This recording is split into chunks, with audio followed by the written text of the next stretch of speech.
마가복음 앞에 10장에 보면 놀라운 사건 하나가 있습니다. 예수님께서 이제 예루살렘을 올라오시는데 소경 바디메오가 막 소리칩니다. 다윗의 자손 예수야 막 소리치니까 정신이 하나도 없으니까 옆에 사람들이 좀 조용히 좀 해. 그러니까 더 큰 소리 치지요. 막 예수의 자손, 다윗의 자손 예수야 하고 소리를 버럭버럭 지릅니다. 왜 소리를 버럭버럭 질렀을까요? 눈에 뵈는 게 없으니까 그냥 소리라도 질러야죠. 소리 지르니까 예수님께서 가다가 이렇게 멈추시고 오라고 했습니다. 뭘 원하느냐 하니까 보기 원합니다. 그러니까 예수님께서 내 믿음이 너를 구원했다 라고 말씀하셔서 보게 되는 역사가, 금방 눈을 뜨는 역사가 일어났습니다. 그래서 난리가 난 겁니다. 오늘도 여러분이 혹시 인생이 어둡거든, 눈이 침침하거든, 하나님 앞에 다윗의 자손 예수여 나를 불쌍히 여기셔서 기도하십시오. 하나님께서 앞길을 활짝 열어 주실 줄 믿습니다. 그래서 난리가 난 거예요. 그래서 그 당시 SNS 검색 인기 순위 1위 예수, 근데 맹인 소경의 눈을 떴다, 그런 얘기였습니다. 그래서 예수님께서 인기 절정이었을 때 오늘 예루살렘 성에 들어가시는 겁니다.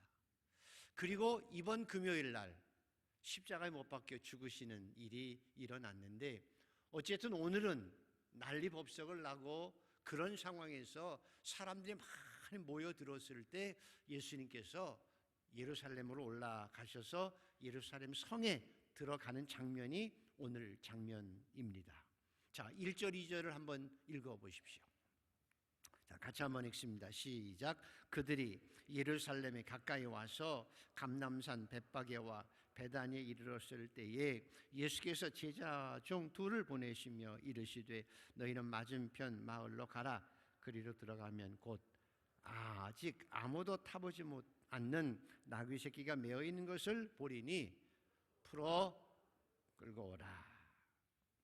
제가 그렇게 검색을 해보니까 요즘 거리를 지나가시다가 혹시 지갑이 떨어져 있으면 어떻게 해야 되죠? 지갑이 하나 옆에 떨어져 있어요. 어떻게 해야 되죠? 제일 좋은 방법은 112 신고하는 거랍니다. 여기 지갑 떨어져 있습니다. 그리고 경찰이 올 때까지 기다리는 거래요. 이게 참 쉽지 않죠. 얼마나 기다려야 될지 모르니까. 두 번째 제일 좋은 방법은 귀찮아도 그 지갑을 주워가지고 얼른 뛰어가서 파출소에다가 갖다 주는 거랍니다. 왜냐하면 주인이 혹시 나타나면 그 지갑 속에 있는 돈 중에 얼마를 내가 사례비로 받을 수 있기 때문에 그렇고요. 만약에 신고하는 사람이 없어 6개월이 지나면, 6개월 동안 주인이 안 나타나면 가지고 있는 그 돈 중에서 22%만 세금 내고 내가 가질 수 있다는 거예요. 그러니까 이익이죠. 그러니까 갖다 주는 게 좋다는 거예요. 근데 조심할 일이 뭔가 하면 파출소에 갖다 준다고 하다가 귀찮아가지고 저녁에 자고 못 갖다 주고 있는데, 만약에 그 지갑 주인이 나 지갑 잃어버려서 신고하잖아요, 경찰서에. 그리고 내가 나중에 갖다 주면 그게 절도죄가 된대요. 그래가지고 감옥 갈 수 있고요. 혹시나 그 주인이 신고할 때 지갑에 뭐 들었어요 하는데 현금 50만 원 수표 들었어요 라고 신고했으면 진짜 아니고, 만약에 지갑에 돈이 없었는데 주인이 50만 원 들었었다고 신고하면 내가 50만 원 물어줄 수도 있다는 거예요. 그래서 그걸 무슨 죄라고 그러는지 아십니까? 점유이탈물 횡령죄. 그래서 그냥 빨리 주워다가 경찰서에 갖다 주는 게 제일 좋다고 그러죠. 오늘 예수님의 죄는 무슨 죄일까요? 한번 생각해 보십시오. 야, 너 어디 들어가서 나귀 새끼 한 마리가 있는데 끌고 와. 누구를 시키죠? 제자들을 시키죠. 이게 무슨 죄죠? 남의 거 나귀 새끼 끌고 오는 건 절대죄잖아요. 도둑이잖아요. 근데 그것도 남 제자들 시켜서 데리고 왔으니까 무슨 죄일까요? 여기 혹시 변호사 안 계세요? 절도 교사죄. 절도 교사죄예요. 이거 예수님 지금 해가. 근데 신기하게도 놀랍게도 사람이 신고가 없어서 그랬는지 제자들이 가서 여차여차해서 나귀 새끼를 끌고 온 거예요. 상당히 신기하죠. 어떻게 이런 일이 일어날 수 있을까? 예수님이니까 가능하고요. 때로는 이게 신기한 일들이 신앙 안에서 이루어지기도 해요. 자, 그래서 3절에서 6절을 한번 다시 읽어보죠. 3절 6절 시작. 만일 누가 너희에게 왜 이렇게 하느냐 묻거든 주가 쓰시겠다 하라. 그리하면 즉시 이리로 보내리라 하시니 제자들이 가서 본즉 나귀 새끼가 문 앞 거리에 매어 있는지라. 그것을 푸니 거기 서 있는 사람들 중 어떤 이들이 이르되 나귀 새끼를 풀어 무엇 하려느냐 하매 제자들이 예수께서 이르신 대로 말한데 이에 허락한지라. 그래서 끌고 온 거지요. 예수를 잘 믿으면 우리 삶 속에 이런 신비한 일들이 가끔 일어나기도 합니다. 제가 아는 권사님 한 분이 남대문 시장에서 이제 이북에서 내려오셔서 남편하고 장사를 하는데 남편이 과로해서 갑자기 돌아가셨어요. 상가에 가서 막막한데 자기 아들이 교회를 잘 다니는 교회학교 학생이었기 때문에 상가가 났다고 하고 하니까 목사님이 가서 보니까 대책이 아무도 없는 거예요. 그래서 교회에서 정성을 다해서 장례를 잘 치루어 드렸습니다. 쉬운 일이 아니지요. 그러니까 이분이 너무 고마운 거예요.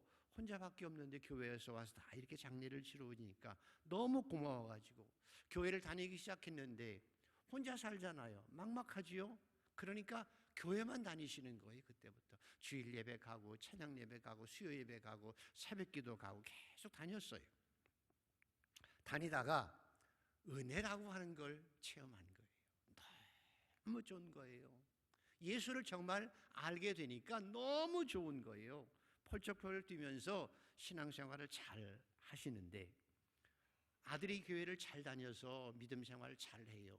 공부도 열심히 해서 의대를 가가지고 외과 의사가 전문 의사가 됐어요. 개업을 해야 되는데 그동안 기도를 많이 하시던 분이기 때문에 하나님 앞에 물어요. 주님, 우리 아들 개업하는데 어디다 할까요? 하고 기도했는데 하나님 환상을 보여주시는 어느 거리를 넓은 거리를 보여주시고 빌딩은 조그만 거 하나 보여주시는데 그거예요. 이상하다 싶어서 아침이 됐는데 부동산 중개업에서 전화가 왔어요. 혹시 병원 자리 찾으시나면서요. 여기 좋은 거 하나 났는데 와 보실래요? 하고 해서 가서 보니까 환상 속에 본 그 건물이에요.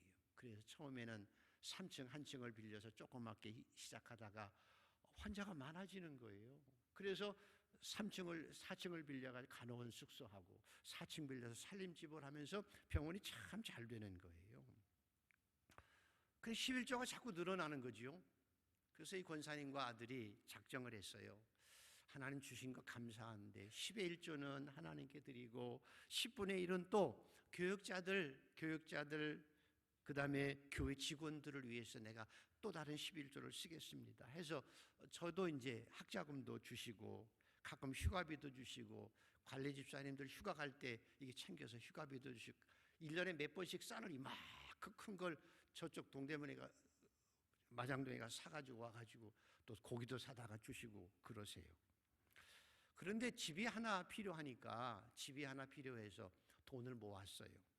40년 전에 한 8천만 원을 모았어요. 그게 그 당시 8천만 원이면 강남에서 지금 강남인데 강남에 단독주택 하나 값이었다고 그래요.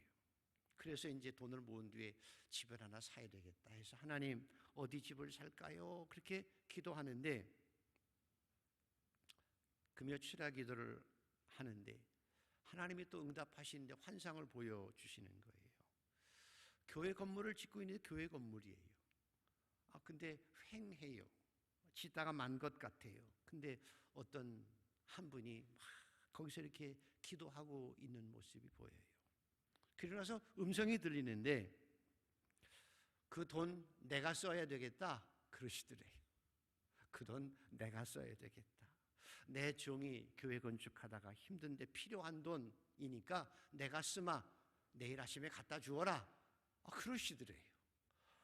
이분이 기도하는 분이라 아침에 이제 기도 끝나고 집에 가가지고 아들과 며느리를 아침에 불러놓고 얘야 1호쿵 여차해서 그 돈 우리가 집 살려고 했잖아. 예, 그거 하나님이 쓰시겠단다. 그래요? 어떻게 해요?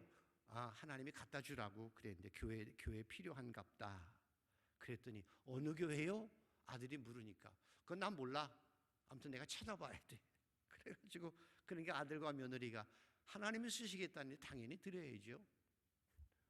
그래가지고 이제 아침에 병원에 봉고차를 타고 언덕 빠진 것 같아서 이렇게 쭉 방배동을 넘어가는데 딱 환상해 본 그 교회가 딱 눈에 띄더래요. 그래서 이거구나 하고 교회를 찾아 들어가서 문을 두들기니까 꾀죄죄하고 어리수스룩한 분이 나오시더래요. 내가 이 교회 목사라고. 그러시냐고. 그 말을 듣고 나서는 가져갔던 8천만 원짜리 수표로 봉투 목사님한테 딱 드리고 하나님이 주시라고 그랬어요. 저는 그냥 전달할 뿐입니다. 하나님이 주시래요 하고 그냥 놓고 그냥 온 거예요. 이분이 황당하죠. 뭐가 들었는지도 모르고 황당하겠죠. 그냥 주고 나온 거예요. 이거 신비스럽지 않습니까, 여러분? 하나님께서는 주의 종의 기도를 들으실 뿐만 아니라 하나님의 교회 하나님이 책임져 주시고 교회 주인이 하나님이신 것을 여러분 아시기를 바랍니다. 교회 주인은 하나님이신 거예요. 그리고 왔는데 몇 달 뒤에 그 목사님이 이렇게 수표를 추적해서 오셔서 하시는 말씀이 자기가 금식한 것은 그날까지 8천만 원을 대금을 지불해야 되는데 그렇지 않으면 교회가 어려움이 오고 차압당하고 망신당할 뻔했는데 금식이 끝나는 그날 하나님께서 딱 그 돈을 주고 가셨다고. 그래서 자기는 천사가 와서 주고 갔다고 믿었대요. 아멘. 그런데 수표를 보니까 누군가를 알아야 될 것 같아서 수소문 해가지고 찾아와서 고맙다고, 당신이 천사라고. 아니, 하나님께서 천사인 당신을 보내셔서 이렇게 교회가 아름답게 지어졌다고. 그리고 감사하고 갔더라는 거지요. 여러분, 교회는 여러분이 그냥 이렇게 예배 드리는 것 같아도 하나님이 주인이신 것을 믿으셔야 합니다. 교회는 누구의 것이 아니라 주님의 것이, 주님의 교회입니다. 그리고 주님이 책임져 주세요. 그리고 주님이 축복하세요. 이것을 통해서 하나님의 놀라운 신비스러운 역사를 이루어 가시는 것이 바로 교회이고, 여러분을 통해서 여러분을 천사처럼 사용해서 하나님의 교회를 더 아름답게 만들어 가시는 주님이심을 믿습니다. 저희 한강교회도 이런 천사 같은 분들 그동안 많았어요. 장로님, 권사님들 여기 앉아 계신 분들 천사 같은 분들 많아요. 아까도 보셨으면 우리 교회 이 건물 뼈대 해놓고 지붕 덮을 수 없는 만큼 힘들었을 때 그 당시 집 한 채 값을 헌금해서 이 지붕을 덮고 우리가 오늘 이렇게 예배 드리고 있는 거예요. 리모델링 할 때 정말 힘에 겹도록 여러분 헌금했지요. 벽돌 하나하나 돌반지 팔아서 하나님의 성전을 짓는데 얼마나 애쓰셨어요. 엘리베이터 놓을 때 그냥 놓은 게 아니에요. 리모델링 할 때 그냥 리모델링 한 거 아니에요. 옥상 만들 때, 그리고 초록들 만들 때 그냥 한 거 아니에요. 나는 허리띠를 돌라매고, 우리가 그랬죠. 간짜장 먹고 싶을 때 짜장면 안 먹고 우리가 모아서, 그래서 교회 오늘 여기까지 이끌어 온 거예요. 여러분이 천사처럼 하나님 앞에 아름답게 살았기 때문에 여기까지 온 거예요. 봄이 되면 생각나는 분이 한 분 있습니다. 새벽기도에 늘 오시는데 그분이 새벽기도 끝나고 봄이 되면, 옛날에는 아스팔트 없었던 거 아시지요? 아스팔트 없는 구석구석을 다니시면서 옛날에 웬 풀도 잡초가 그렇게 많이 났는지 새벽기도 가시면서 잡초 하나하나 뽑고 가시는 분이 있어요. 김영래 권사님 말씀 들으니까 여러분 여기 계신 분들 중에서 새벽기도 왔다가 화장실 청소하고 가셨다면서요.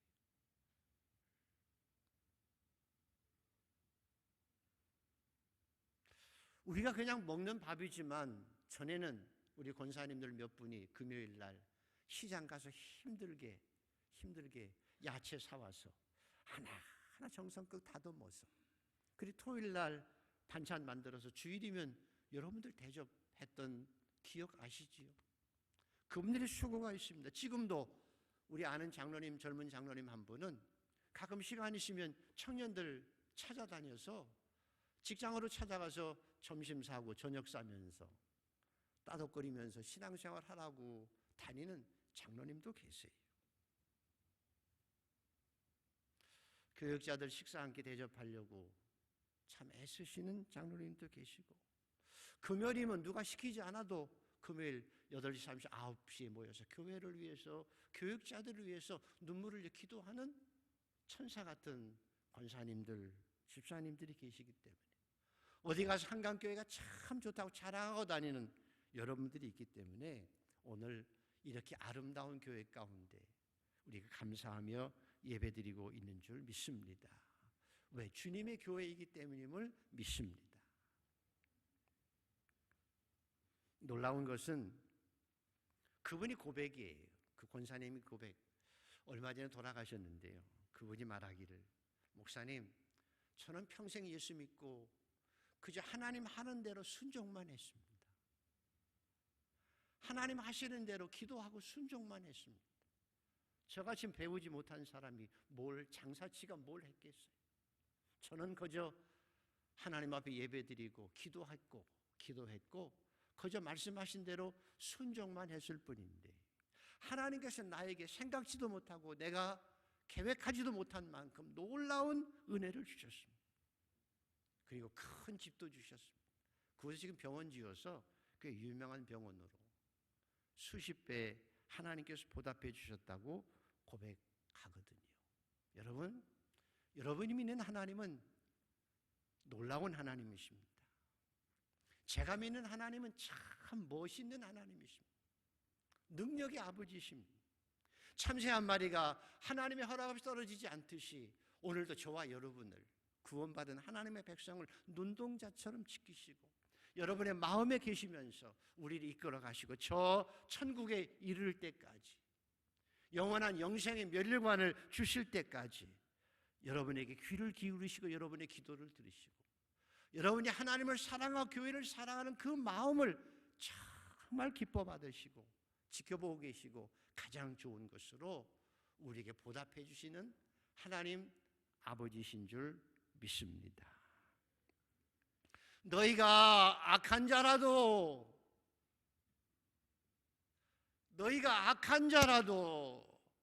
자식에게는 좋은 걸 줄 줄 알거든. 너희가 악할지라도 자식에게는 좋은 걸 줄 줄 알거든. 하물며 선하신 하나님께서 당신의 독생자를 희생하면서 구원하신 하나님의 거룩한 백성들을 왜 가장 좋은 것을 주시지 않겠느냐? 저와 여러분도 하나님 앞에 기도하며 말씀을 따라 순종하십시다. 내가 생각한 것보다, 기도한 것보다 넘치게 놀랍게 은혜를 주시는 그 놀라운 하나님의 신비로운 은혜를 누리며 살아가는 백성들이 되기를 축복합니다. 내가 이성적으로 살아가는 것이 아니라 하나님의 말씀에 순종하면, 이삭처럼 기근 가운데서도 하나님의 말씀에 순종하면 이삭처럼 100배 결실할 수 있는 복을 주시고 풍성케 하시는 하나님이 나의 아버지이십니다. 그 놀라운 하나님 아버지를 날마다 체험하며 그 은혜를, 그 신비스러운 은혜를 누리며 살아가는 한강의 성도들 되기를 소원합니다. 여러분의 특권입니다.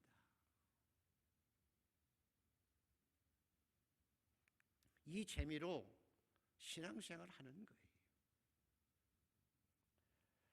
자, 오늘의 핵심은 7절에 있습니다. 한번 읽어보시겠습니다. 오늘의 핵심 말씀.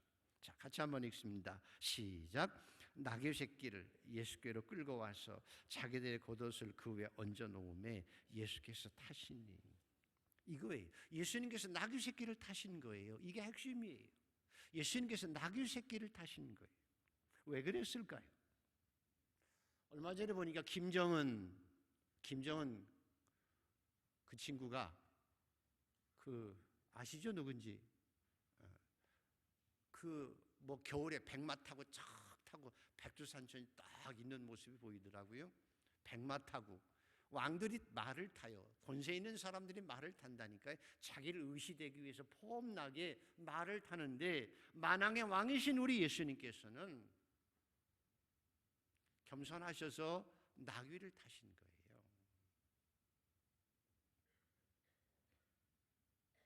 예수님께서는 겸손하셔서 나귀를 타신 거예요.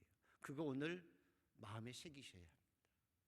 예수님은 겸손하셔서 나귀를 타신 거예요. 겸손이라고 하는 게 참 중요하지요.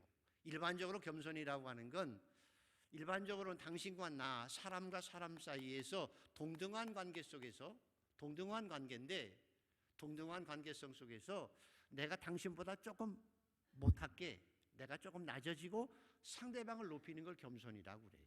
소극적으로는 내가 자랑할 것이 있는데 너보다 내가 나 자랑할 것이 있는데 자랑하지 않고 의시되지 않고 그냥 그걸 감추고 남을 조금 높여주는 걸 겸손이라고 그래요. 이렇게 겸손하게만 살아도요 사람들한테 인기 있고요 내가 충분히 존경받으며 살아갈 수 있어요.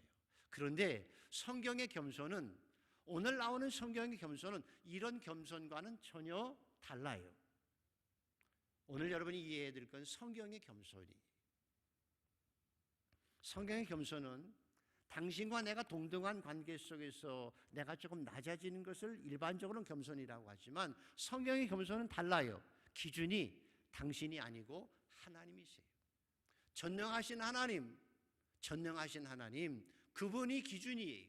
그래서 전능하신 하나님, 완전하신 하나님, 그분이 나의 주인이시고 그리고 나는 그분 앞에 종이 되는 것이 성경의 겸손이에요. 하나님은 나의 주인이시고 나는 그분의 종이 되는 것이 성경의 겸손이에요. 그래서 종이기 때문에 주인의 모든 것을 100% 받아들이고 100% 순종하는 것이 겸손이에요. 그래서 누가복음 17장에 누가 너희 중에 밭을 갈거나 양을 치거나 하는 종이 있어서 밭에서 열심히 일하고 돌아오면 그들에게 너 이제 수고했으니까 와서 앉아서 밥 먹으라 쉬라 하겠느냐? 아니지, 도리어 내 먹을 것을 이제 준비하고 띠를 띠고 내가 먹고 마시는 동안에 수종 들고 나서 그 외에 먹고 마시라 하지 않겠느냐? 종이니까. 그렇다고 해서 그 종에게 감사하겠느냐? 아니다. 이와 같이 너희도 명령받은 것을 다 행한 후에 이르기를. 그렇게 수고해서 다 행한 후에도 종이니까 나는 그래도 무익한 종입니다 라고 할 일을 했을 뿐입니다 라고 하지 않겠느냐. 이게 겸손이라는 거예요. 이게 성경의 겸손이에요. 왜 내가 그렇게 할 수 있느냐? 한 여인이 300데나리온의 향유값을 가서 깨서 예수님의 다리에 붓고 자기 머리털로 예수님의 발을 씻겼습니다. 머리털로 발을 씻길 수 있는 것은 무릎을 꿇어야 가능해요. 사람 앞에서 무릎을 꿇는다는 것은 종이라는 거예요. 내가 가장 좋은 것을 당신을 위해서 드리고 내 머리털로 무릎을 꿇고 나는 종이기에 당신을 섬기는 것입니다.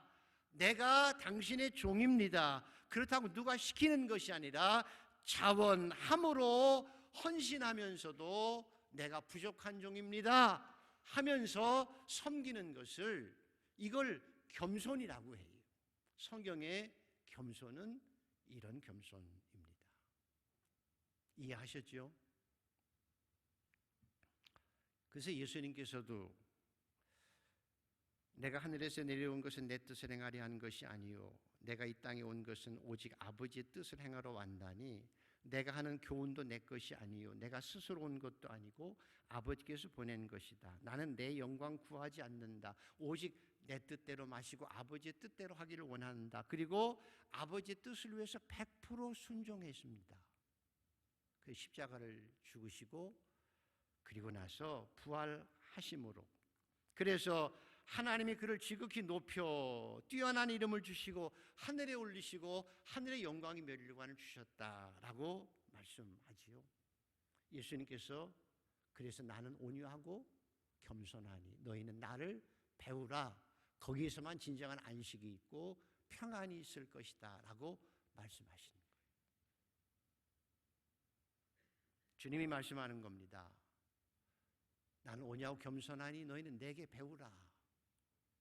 그래서 성도가 해야 할 일은 교회 일도 많이 해야 되고 열심도 내야 되지만 가장 중요한 것은 예수를 배우는 거예요. 예수의 겸손을 배워야 돼요. 아무리 일을 많이 해도 교만하면 그는 그리스도인이 아니에요.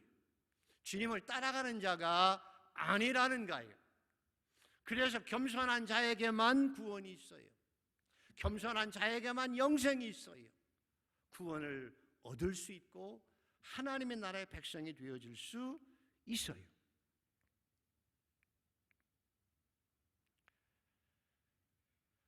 요즘에 TV에 안타까운 일, 속상한 일을 많이 당하지만 그 중에 하나가 전두환 전 대통령의 손자 이름이 누구죠?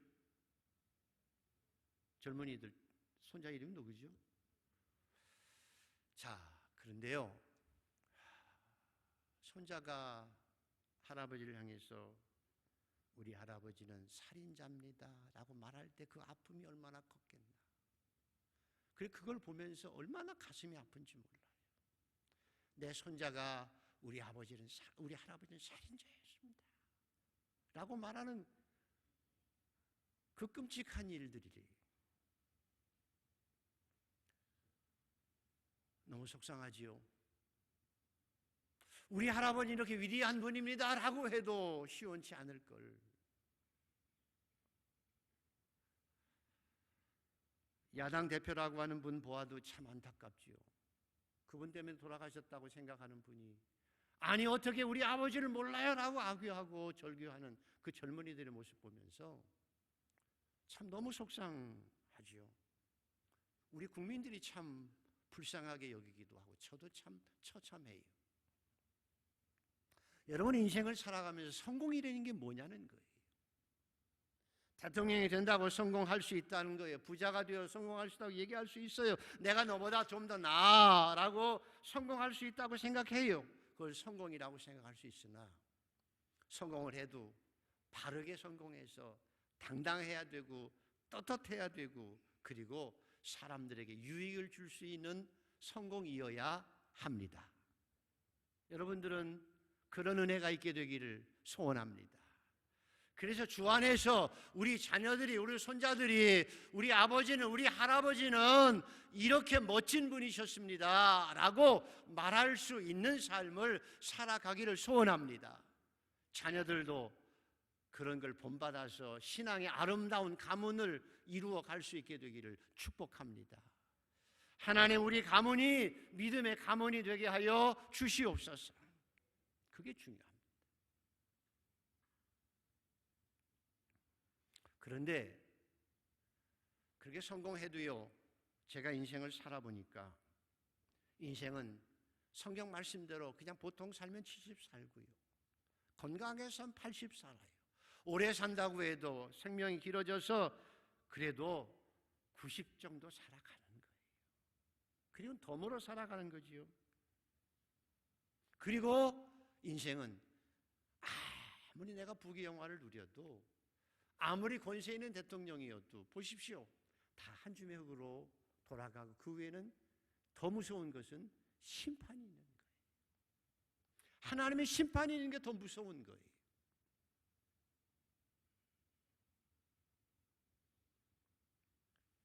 악한 마귀는 우리에게 다가와서 우리를 넘어지게 해서 멸망하게 하려고 합니다. 멸망하게 하는 가장 큰 전략은 교만하게 해서 우리를 멸망하게 합니다. 교만은 패망의 선봉이요 거만한 마음은 넘어짐의 앞잡이니라. 마귀는 저와 여러분을 망하게 하려고 하는데 교만하게 해서 망하게 하는 거예요. 구원을 잃어버리게 하는 거예요. 교만해서 하나님의 은혜를 잃어버리게 하고, 교만해서 내가 타락한 천사처럼 되고 광명의 천사처럼 다가와서 아담과 이브처럼 은혜를 받았으면서도 교만해져서 망하게 하려고 지금도 광명의 천사처럼 다가와서 우리를 꼬이는 것이 사탄의 역사입니다. 저와 여러분이 해야 될 가장 첫 번째는 예수님이 말씀한 것처럼 나는 온유하고 겸손하니 내게 배우라 하시는 거예요. 겸손해야 안식이 있습니다. 겸손해야 평안이 있습니다. 내가 아무리 큰 일을 했어도 교만하면, 내가 잘났다고 나 자신을 드러내고 교만해서 남 비난하고 정죄하고 미워하고 거짓말로 이간질하고, 그 교만은 지옥의 독약이 되어지고 결국 교만 때문에 우리는 영원한 병들고 영원히 망하게 되고 나도 죽고 남도 죽게 만드는 것이 교만이.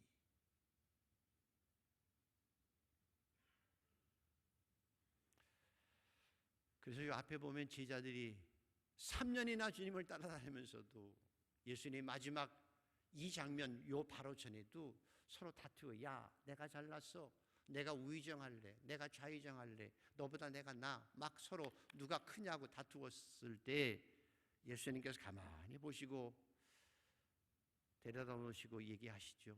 어린아이 하나를 앞에 세워놓고 하시는 말씀이, 너희들 중에 이 어린아이와 같이 자기를 낮추고 겸손해야 천국에 들어가고 천국에서 큰 자가 된다라고 말씀하지요. 자, 우리 젊은 분들이 세상에서 멋지게 인생을 살아낼 수 있고 헛되지 않게 살아갈 수 있는 방법은 겸손한 거예요. 겸손해야 공부하고, 겸손해야 배울 수 있고, 겸손해야 성장하고, 겸손해야 남에게도 인정받고요. 사실 겸손해야 친구도 옆에 있어요. 그렇죠? 겸손해야 내가 마음이 평안해요. 그래서 겸손하게 나를 배우라 말씀하지요. 우리 그리스도인들은 예수님 때문에 새 생명을 얻은 자입니다. 예수님이 주인이심을 믿으시면 아멘. 십자가에서 내가 이미 죽었고 주님이 나의 인생의 주인이세요. 그러면 당연히 나는 주님의 종이에요. 그래서 우리가 주님을 주여 주님이라고 부르는 거예요. 우리는 하나님의 주님의 종이에요. 가장 중요해야 할 일은 큰 일을 하는 것도 아니에요. 소리쳐서 찬양하는 것도 해야 되지만 가장 중요한 것은 주님의 겸손함이 내 안에 겸손함으로 있게 하고, 주님이 내 안에 있어서 주님의 겸손한 자로 이 땅을 살아가야 해요. 십자가를 경험한 사람만이 겸손할 수 있습니다. 주님이 그 안에 계신 사람만 겸손할 수 있습니다. 예수를 믿는다고 해도 교만하고 겸손하지 않는 것은 가짜일 경우가 많습니다. 위선적이기 쉽습니다. 오늘도 사랑하는 성도 여러분, 낙이 타신 겸손하신 예수님 기억하시고 여러분도 주님과 함께 낙이 타는 성도들 되기를 축복합니다. 하나님, 저도 낙위를 타겠습니다. 내가 십자가에 죽었고 주님이 나의 주님이시니 나도 주님처럼 겸손하기를 원합니다. 겸손하게 하여 주시옵소서. 겸손해야 영원한 생명을 얻습니다. 겸손해야 하나님의 나라의 주인공 될 수 있습니다. 은혜를 받았을지라도 교만하면 죽습니다. 교만하면 나도 죽고 남도 죽습니다. 십자가를 경험한 겸손한 사람은 진실로 안에 사랑이 있습니다. 왜? 주님이 계시기 때문에. 겸손합니다. 선함이 있습니다. 의로움이 있습니다. 거룩함이 있습니다. 이게 겸손한 자의 모습입니다. 우리 한강교회 성도 여러분, 52년을 맞이해서 여러분이 해야 할 일은 주님 앞에 더 겸손해지는 성도들 되기를 소원합니다. 겸손함 가지고, 예수님이 내 안에 있어서 겸손함 가지고 선함으로 살고 의롭게 살고 겸손하게 살아가고 거룩하게 살아감으로 우리가 함께 천국을 이루고 천국의 동반자들이 되어지고 나중에 새 하늘과 새 땅의 주인공 될 뿐만 아니라 이 땅을 살아가는 동안도 서로 겸손하게 주님처럼 섬겨서 아름다운 사랑의 공동체를 이루어가는 복된 교회, 구원의 통로가 되는 교회가 되기를 주의 이름으로 소망합니다.